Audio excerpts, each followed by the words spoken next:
going to look today at another aspect, because if you remember, I said that this quarter's theme was the revelation of God in his people's exile. And last week, of course, we saw some pretty amazing things. You look at Daniel and how he and his friends decided they were going to maintain a distinct identity as God's people by refusing the king's food. This could have obviously gotten them executed, but it didn't.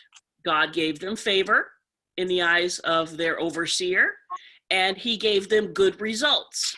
That they looked healthier than everybody else. What book are we in? We are looking at Daniel and at Ezekiel. Thank you. No problem.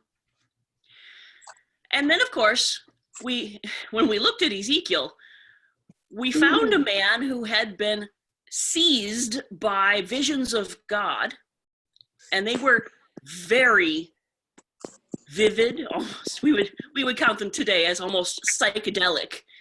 And the outcome was that he was chosen by God to speak to a rebellious house in exile. Never a good job description when part of it says right up front, and they won't listen to you. But today, we're going to look at serving God in exile. Now, you would think, particularly in the case of Daniel, you look at him and his friends, and they had been taken away from their household, their family, their country, dropped down in a foreign land and told to serve a king. They didn't know a king who did not hold the same standards, he didn't worship the same God. So you would think, great big conflict coming up here. How do you serve when you're commanded, when your life depends on you serving this foreign king? But God has his arrangements already set up on this one. So I would like you to look at Daniel chapter 2, where we find that Nebuchadnezzar had dreams. It said his spirit was troubled and his sleep left him. So he had dreams that gave him insomnia. And he commanded that his magicians, enchanters, sorcerers, and Chaldeans be summoned to tell the king his dreams. This is not unusual. I mean, you go back to Joseph, and Pharaoh had a dream, and they're all telling him, well, that's a lovely dream. I have no idea what it means until Joseph turns up, right? Similar thing here. Except this king says, I had a dream, and my spirit is troubled to know the dream. And his Chaldeans said to the king in Aramaic, O king, live forever. Tell your servants the dream, and we will show the interpretation. And he said, no. He said, the word from me is firm if you do not make known to me the dream and its interpretation. You shall be torn limb from limb, and your houses shall be laid in ruins. And they're like, but no, if you tell us the dream, we can tell you the interpretation. He says, no. You tell me the dream, and I'll believe your interpretation. So this is feud going on. This conflict between the king and his wise men, the king and his officials, really. Because, to be honest, it is a really irrational demand, isn't it? Somebody comes up to you and says, I had the weirdest dream last night. You tell me what it was. And you're like, but it's your dream. How would I know what it was? But Nebuchadnezzar is absolutely firm. He is so firm on this that when his wise men finally get down to business and say, there's not a man on earth who can meet the king's demand. No king has ever asked such a thing of any magician or enchanter or Chaldean. The thing that the king asks is difficult, and no one can show it to the king except the gods, whose dwelling is not with flesh. In other words, it's not us. And the king gets angry. So here we have the crisis. This feud starts to impinge on everyone else in the government. The king was very angry. He was furious. He commanded that all the wise men of Babylon be destroyed. Now, this does seem a bit short-sighted. All your wise men destroyed? I expect he figured, I can get more where these came from.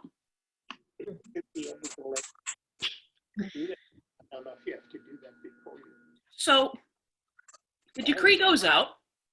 Wise men are being rounded up to be killed. And it says, they sought Daniel and his companions to kill them. Now you remember, they had just been snatched from their home and brought and force educated into the culture where they were. And we don't know if they were even finished with that educational process yet.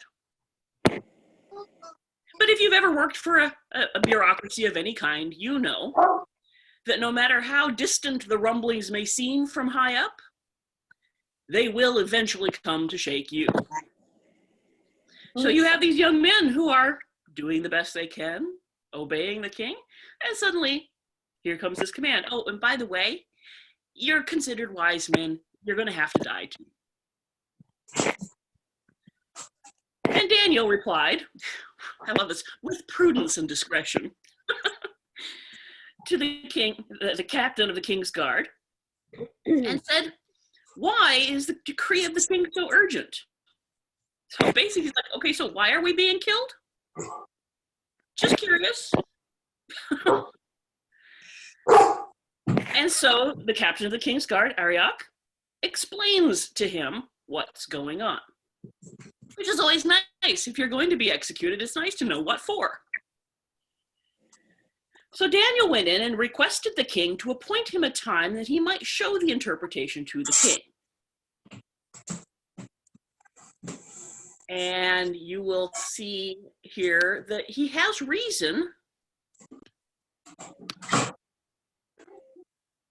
for his confidence.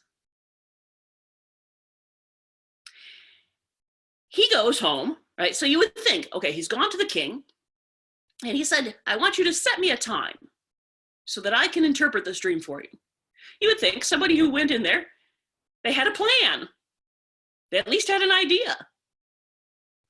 But he goes home and his plan is, he tells his three friends, Hananiah, Mishael, and Azariah, better known as Shadrach, Meshach, and Abednego, and told them to seek mercy from the God of heaven concerning this mystery, so that they might not be destroyed with the rest of the wise men of Babylon.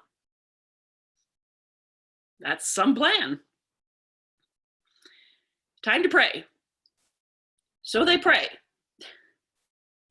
And it says, the mystery was revealed to Daniel in a vision of the night. And we have this marvelous prayer that Daniel gives in answer to this vision. Blessed be the name of God forever and ever, to whom belong wisdom and might. He changes times and seasons. He removes kings and sets up kings. He gives wisdom to the wise and knowledge to those who have understanding. He reveals deep and hidden things. He knows what is in the darkness, and the light dwells with him.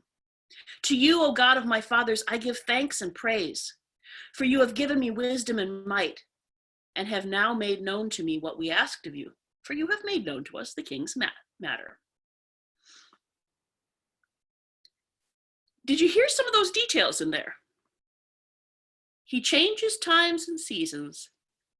He removes kings, and he sets up kings. So what are we learning about God in this moment? You would think, from a merely human point of view, that Daniel and his friends were entirely at the power of the king who had hauled them out of their home and dragged them to this foreign land. They have a different point of view on it. So Daniel goes back to the captain of the king's guards, Arioch, and says, don't destroy the wise men of Babylon. Bring me in before the king, and I will show the king the interpretation. All right, flashback to Joseph, anyone? So Arioch brought Daniel in before the king in haste, of course, and said thus to him, I have found among the exiles from Judah a man who will make known to the king the interpretation. And the king, being suspicious, asks, are you able to make known to me the dream that I have seen and its interpretation? He's not going to be taken in. If you can tell me the dream, then you can tell me the interpretation. He's still standing firm on that. And Daniel's answer is very much the same as the wise men had said before. No wise men, enchanters, magicians, or astrologers can show to the king the mystery that the king has asked. Here's where his answer differs. But there is a God in heaven who reveals mysteries, and he has made known to King Nebuchadnezzar what will be in the latter days. So here we have this intervention. All these people are going to die because they don't know what the king's dream is, which, by the way, we've been building this up. It's like, what is this dream? Seriously. And yet here God steps in a foreign land where he is not worshipped. And he is not only giving this foreign king who does not acknowledge him a view of the future, but he is sending him someone who will tell him what it means.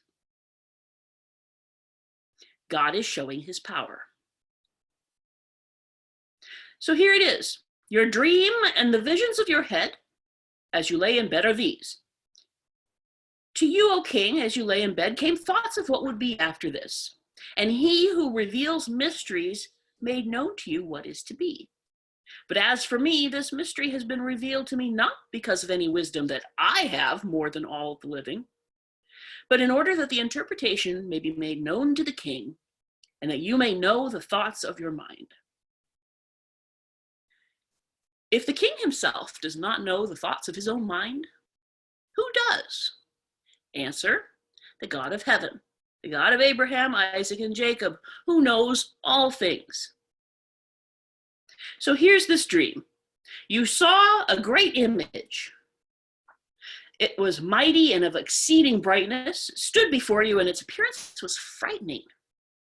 The head of this image was of fine gold, its chest and arms of silver, its middle and thighs of bronze, its legs of iron, and its feet partly of iron and partly of clay. And as you looked, a stone was cut out by no human hand, and it struck the image on its feet of iron and clay and broke them in pieces. Then the iron, the clay, the bronze, the silver, and the gold all together were broken in pieces and became like the chaff of the summer threshing floors. And the wind carried them away so that not a trace of them could be found. But the stone that struck the image became a great mountain and filled the whole earth. This was the dream. All right, he's passed the first test. He told him what the dream was. Now, he says, we will tell the king its interpretation. You, O king, King of kings, to whom the God of heaven has given the kingdom, the power, the might, and the glory, and into whose hand he has given, wherever they dwell, the children of man, the beasts of the field, and the birds of the heaven, making you rule over them all. And you are the head of gold. And another kingdom inferior to you shall arise after you, and yet a third kingdom of bronze, which shall rule over all the earth. And there shall be a fourth kingdom, strong as iron, because iron breaks to pieces and shatters all things. And like iron that crushes, it shall break and crush all these. And as you saw the feet and toes, partly of potter's clay, partly of iron, there should be a mixed kingdom, but some of the firmness of iron shall be in it, just as you saw iron mixed with soft clay. So the kingdom will be partly strong and partly brittle. But they won't hold together, he says. Iron doesn't mix with clay. And in the days of those kings, the God of heaven will set up a kingdom that shall never be destroyed, nor shall the kingdom be left to another people. It will break in pieces all these kingdoms and bring them to an end. And it shall stand forever, just as you saw that a stone cut from a mountain by no human hand You notice that.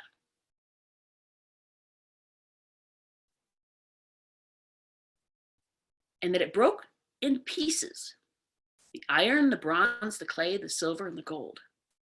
A great God has made known to the king what shall be after this. The dream is certain, and its interpretation is sure. That's some dream. And it's quite the interpretation. In fact, this is one of those passages that makes people want to say, well, this book was actually written after the fact. Because it's so detailed that he must have known already what had happened. And we're like, well, the person who interpreted the dream did know, as if it had already happened, what would happen. It's called omniscience. And it's only possible for someone who lives outside of time. But no, people say, no. This must have been written after the fact, after all these kingdoms had, come along. Like, wait, no, but that's... People will go to great lengths to deny prophecy. It is amazing. But here it stands. And in the moment, King Nebuchadnezzar falls prostrate before Daniel and commands that an offering and incense be given to him, as if he is either a god himself or a vessel of a god. And he exclaims, truly, your God is God of gods, Lord of kings, and a revealer of mysteries. For you have been able to reveal this mystery. And the king gave Daniel high honors and many great gifts and made him ruler over the whole province of Babylon and chief over all the wise men of Babylon. Not bad for some kid student who's a long way from home and separated from his culture, but supported by the God of gods, the Lord of kings, the revealer of mysteries. So through this incident, we have quite a description of God, the revealer of mysteries. But he is also the one who contains all mystery.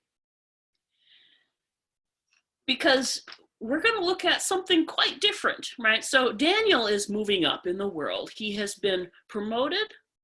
It's almost like, again, almost like Joseph, in that he is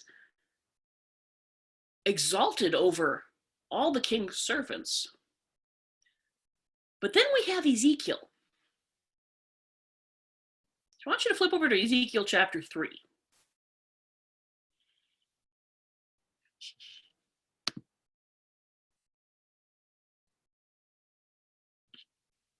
Now, you couldn't be much more different in situation between Daniel and Ezekiel. And when we left Ezekiel last time, we left him sitting stunned and wrathful on the edge of a canal out on the plain of, well, what was originally Shinar, really, but the plains of Babylon, among the exiles, having seen a vision of God that had shaken him to his core and changed his very existence. And for 7 days, it said, he sat there, stunned. We're going to look at what happens immediately after that. And indeed, it does say, at the end of the 7 days, the word of the Lord came to me. Ezekiel's going to serve God in exile also. But his service is going to take a very different form. The Lord says, Son of man, I have made you a watchman for the house of Israel.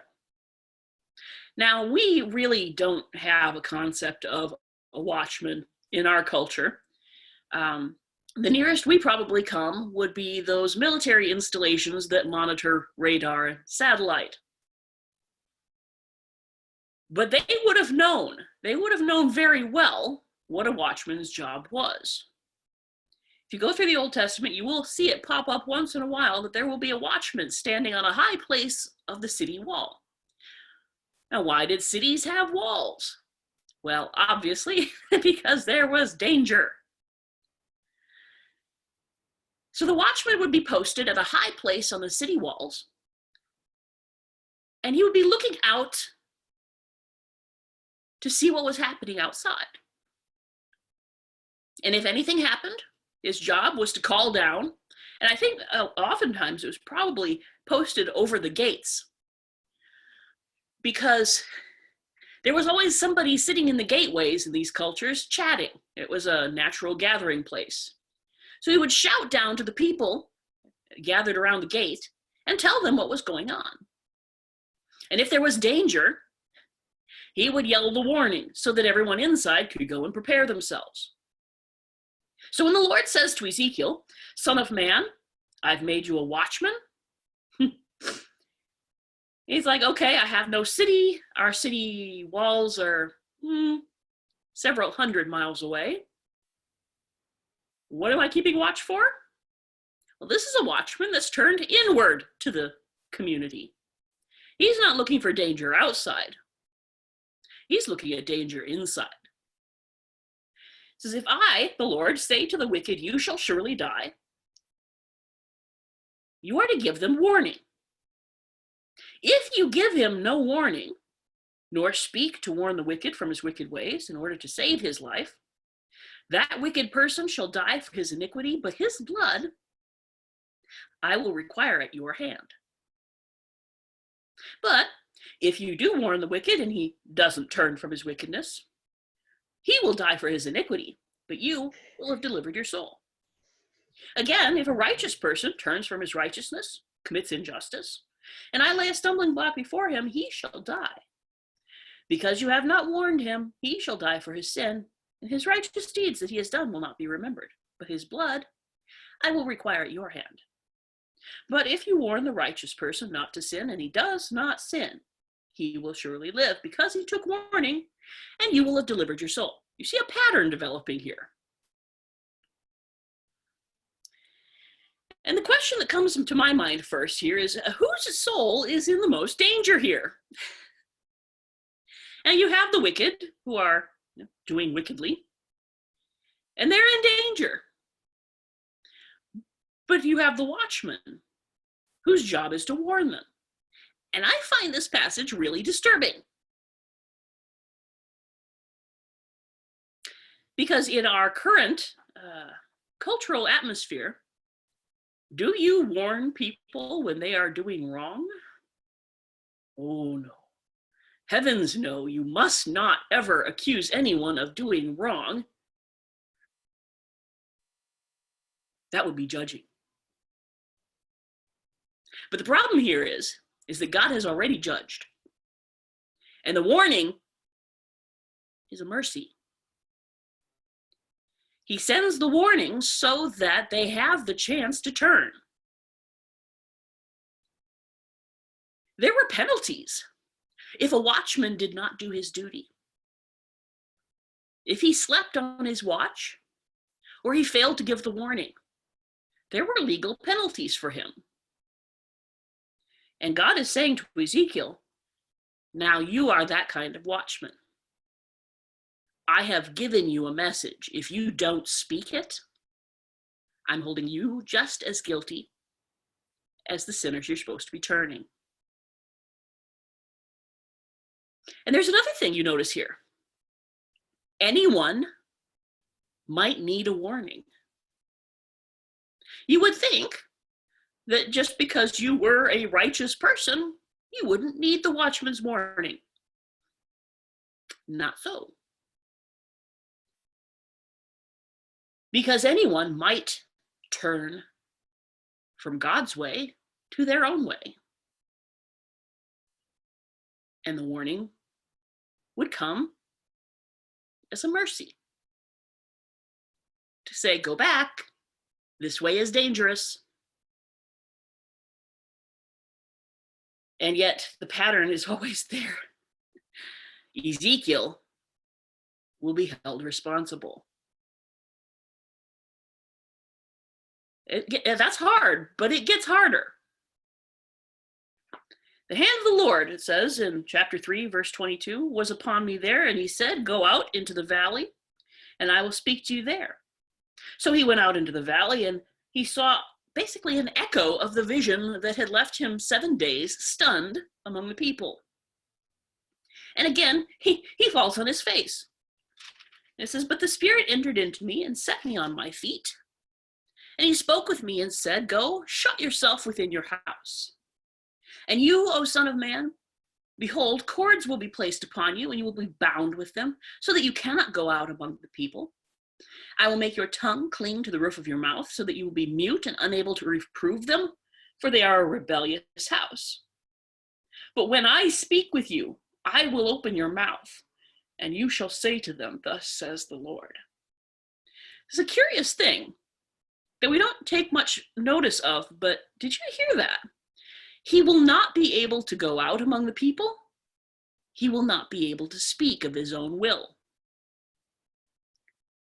Only when God says, speak, he will be able to speak.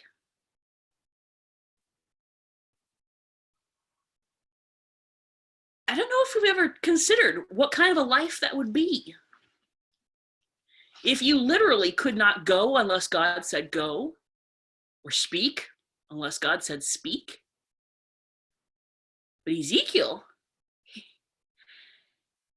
he is being made into a unique kind of servant of God among the people in exile. So we've seen him as the watchman. What gets me here is he's almost like, I know some people describe this sort of as street theater, because he's going to be acting out all kinds of messages. But when you combine it with what we just looked at, I can't help but think of him more as Ezekiel the mime. Because he's doing all these actions, but it doesn't actually say he's speaking. So the first one is pantomime number 1, a miniature siege of Jerusalem.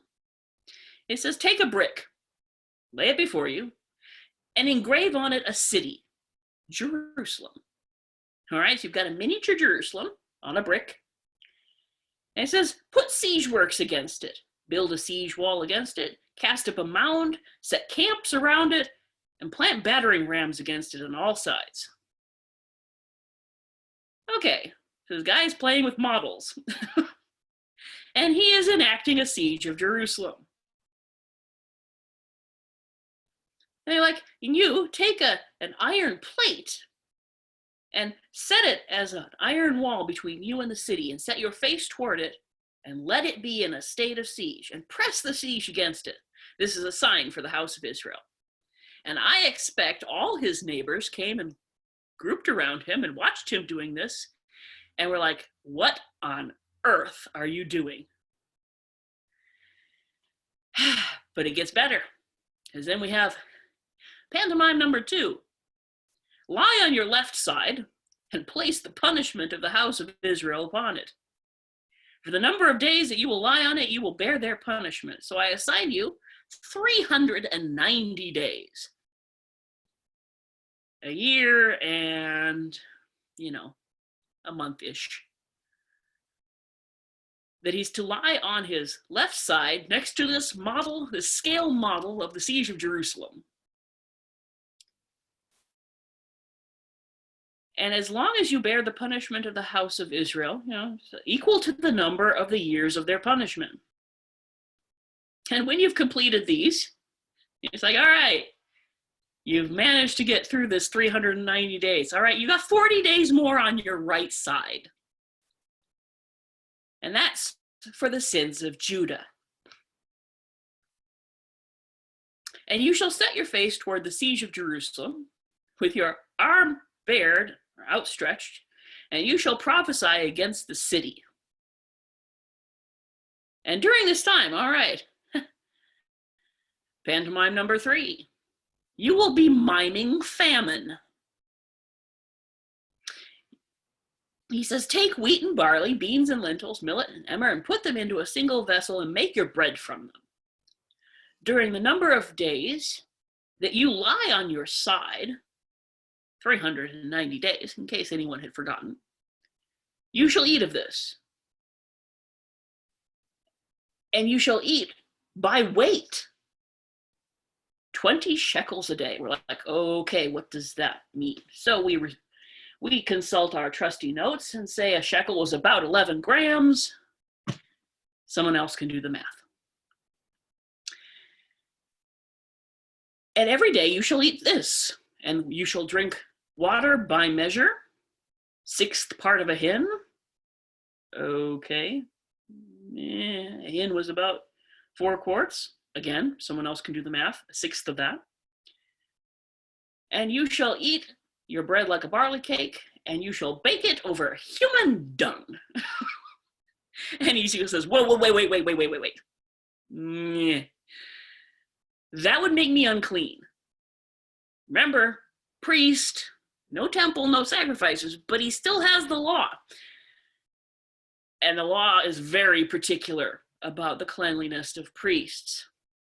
And human feces are no fit fuel for baking bread over. So he protests and says, I have never defiled myself from my youth up until now. I've not eaten what it died of itself or was torn by beasts. And, this is all echoes from the Levitical law. And the Lord said, all right, cow dung. And Ezekiel says, deal. The whole point of this is, Son of man, I will break the supply of bread in Jerusalem. They'll eat bread by weight and with anxiety. They shall drink water by measure and in dismay. I will do this that they may lack bread and water and look at one another in dismay and rot away because of their punishment. Ouch. And this is what God says he is to do.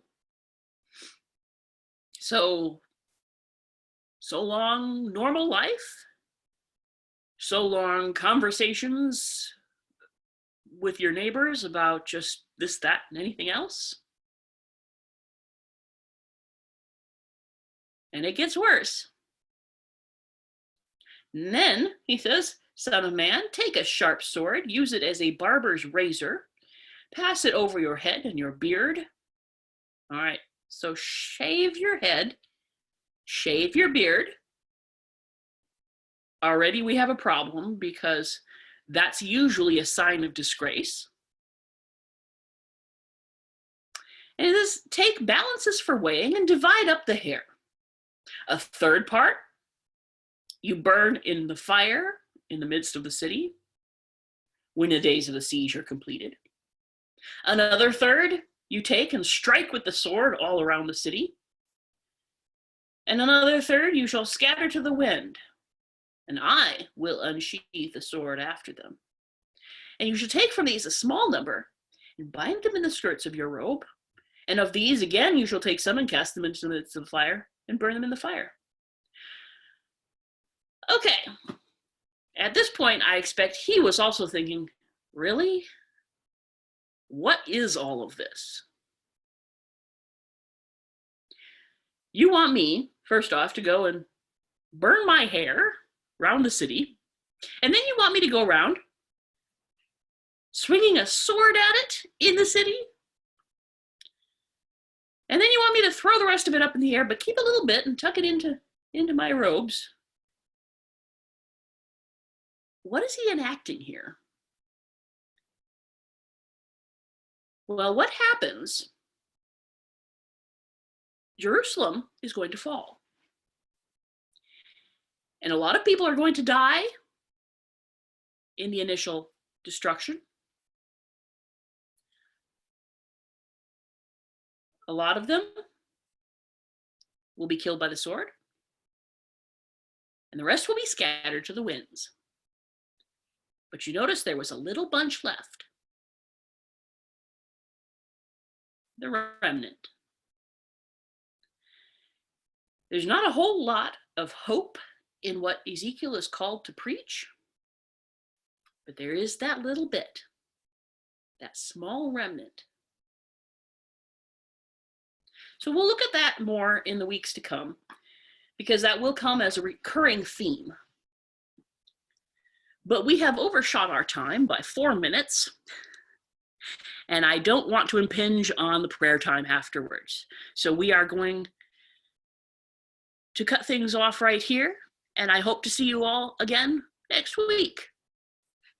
Bye-bye.